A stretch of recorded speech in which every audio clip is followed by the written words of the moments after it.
Hi అండి అందరికీ. ముందుగా శ్రీరామనవమి శుభాకాంక్షలండి. పానకం ఎంతమంది చేసుకుంటారో కామెంట్ సెక్షన్లో కామెంట్ చేయండి.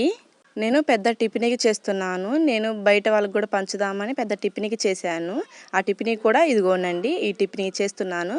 కూలింగ్ వాటర్ పోసేసుకున్నాను. కొన్ని నార్మల్ వాటర్ కూడా పోసేసుకొని చక్కగా బెల్లం కూడా వేసేసుకోవాలి.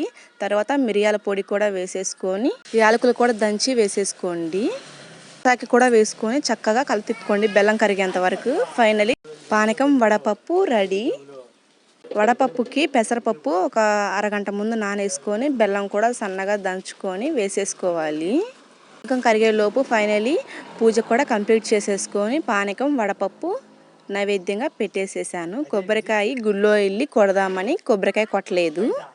తులసి చెట్టుకి కూడా పూజ చేసుకొని బొట్లు అన్నీ పూజించుకొని చక్కగా ఫైనల్లీ ఇలా పూజని కంప్లీట్ చేసేసాను. ఇంకా గుడికి వెళ్ళటానికని పానకం వడపప్పు బుట్టలో పెట్టేసుకొని తీసుకువెళ్తున్నాను.